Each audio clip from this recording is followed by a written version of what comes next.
Hello everyone, কেমন আছেন? আমি ভালো আছি। আজকে আপনাদের সঙ্গে শেয়ার করছি গোবিন্দভোগ চালের বাসন্তী পোলাও। গোবিন্দভোগ চালটাকে ভালো করে আমি ধুয়ে নিয়েছি, 2-3 বার জল বদলে বদলে। এবারে এতে একটু হলুদ, কেশর থাকলে ভালো, কিংবা ওই জর্দা রং যেটা হয় সেটা থাকলে ভালো। আমি একটু হলুদ মাখাবো, মাখিয়ে নিয়ে আপনাদের দেখাচ্ছি। কড়াইতে প্রথমে তেল দিয়ে নিই। তেল দেবো না, ঘি দেবো। ঘি দিয়ে করব। আগে অনেকবার তেল দিয়েও করেছি, কারণ কি তখন জানতাম না যে মানে এই পতঞ্জলি ঘিটা ভালো।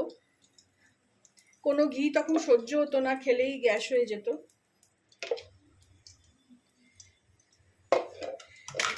তখন তেল দিয়ে করতাম, সাদা তেল দিয়ে। এখন ঘি দিলাম। এই দেখুন, এখানে কাজু কিশমিশ আর হলুদ দিয়ে এটাকে আমি মাখিয়ে নেব।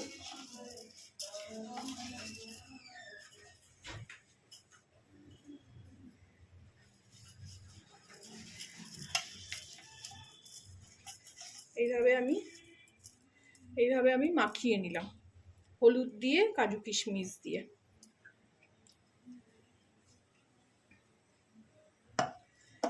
হলুদটা একটু কম লাগছে, হলুদটা আর একটু দিতে হবে।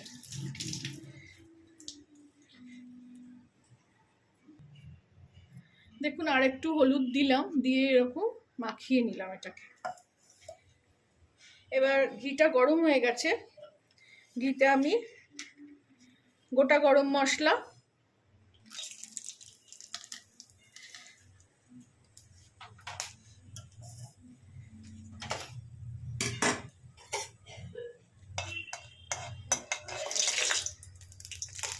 এর মধ্যে আমি চালটা এবার ছেড়ে দেবো।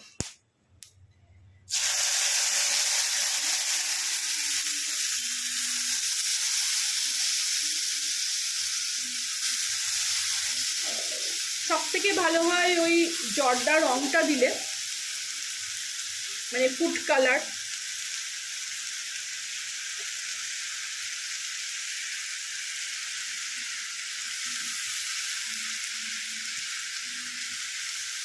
এই যে হলুদ জলটা আছে, এখান থেকেও আমি খানিকটা দেবো, এখানে পুরোটা দেবো না।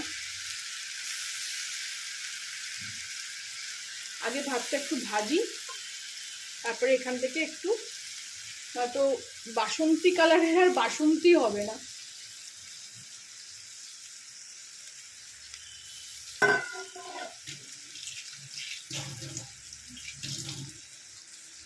এটা এবার ভালো করে অনেকক্ষণ ধরে শুকনো করে ভাজতে হবে, 5 মিনিট, 5 থেকে 10 মিনিট। হ্যাঁ,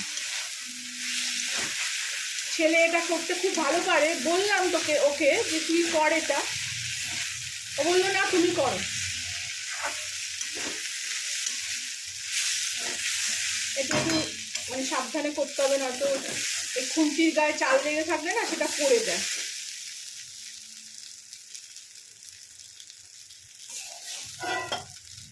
আঁচ বাড়িয়ে কমিয়ে করতে হবে।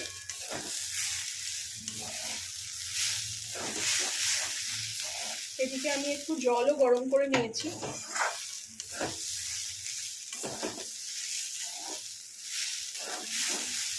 ভালো করে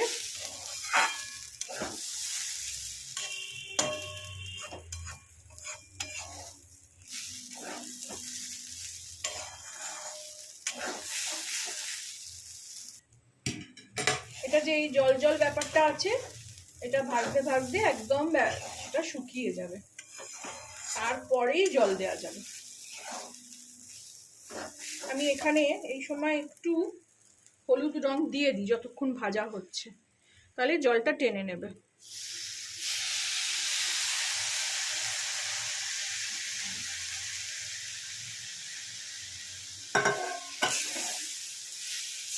তাহলে কালারটা বেশ ভালো হবে, হলুদের গন্ধও থাকবে না। এখানে একটা তেজপাতা দেওয়া গেলেও দেওয়া যেত, আপনারা একটা তেজপাতাও দিতে পারেন।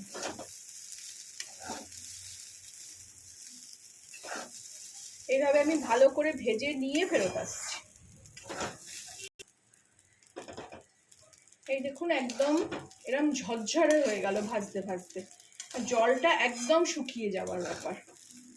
এইবারে কম অবস্থাতেই, মানে আঁচ কমেই আমি এই জলটা একটু বেশি গরম করিনি, ফোটাইনি, হালকা গরম করেছি। যত কাপ চাল নিয়েছি তার ডবল জল হবে।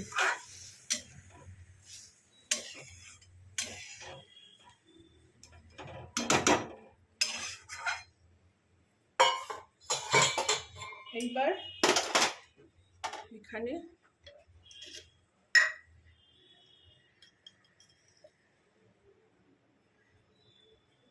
নুন মানে একটু বেশি নুন হবে, খরা নুন হবে, তাতে চিনির টেস্টটা খুব ভালো পাওয়া যাবে।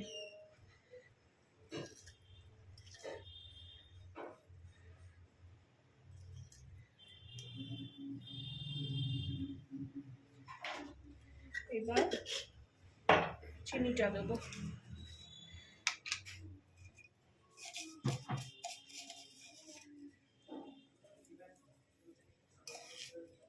যেহেতু বাসন্তী পোলাও মিষ্টি মিষ্টি হবে, এটা চিনিটাও বেশি হবে।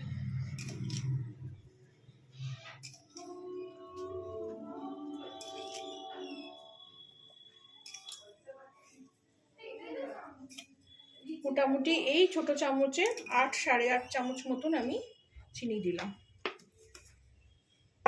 এবার একটু নাড়িয়ে দিই।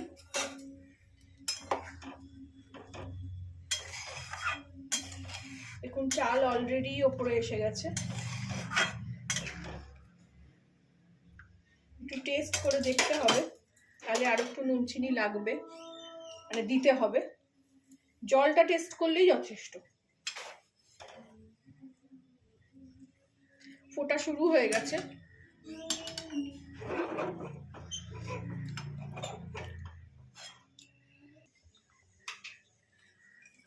আমি 8 চামচ মতন চিনি দিয়েছিলাম, ছেলে বলছে আরো দিতে। আরো আমি 2, 3, আরো 3.5 মতন চিনি দিলাম। আর একবার টেস্ট করে দেখুক, তাহলে আবার ঢাকা দিয়ে দেবো। এখানে এই নুন চিনির প্রপোর্শনটা খুব জরুরি, তাহলেই একদম পারফেক্ট পোলাও তৈরি হবে। আজকের মেনু যেহেতু ঝাল ঝাল করে মাংস, মাটন, সেহেতু মিষ্টি মিষ্টি করে পোলাও খুব ইচ্ছা করছিল। তো আপাতত আপাতত না, হয়ে গেছে। চিনি নুনের ব্যালেন্স খুব সুন্দর হয়েছে। এবার আমি এখানে ঢাকা দিয়ে দেবো, কম আঁচেই আছে। এবার ঢাকা দিয়ে দেবো, দেখি কিরকম হলো। এই দেখুন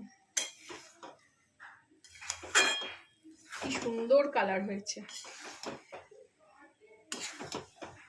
আর চালটা দেখছেন কত বড় বড় হয়েছে, গোবিন্দভোগ চাল। আর 5 মিনিট মতন থাকলেই এটা রেডি হয়ে যাবে।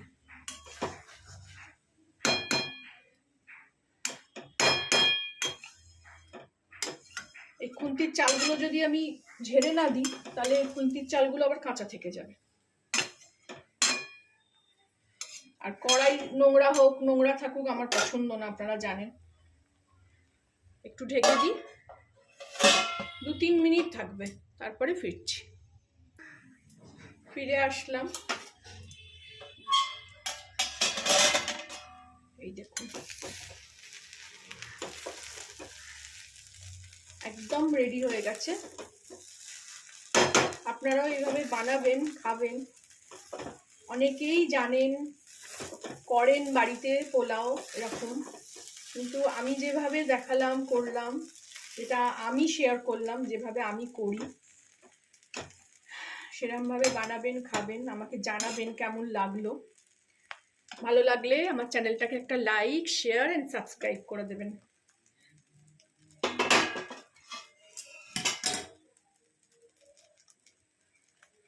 Thank you for watching.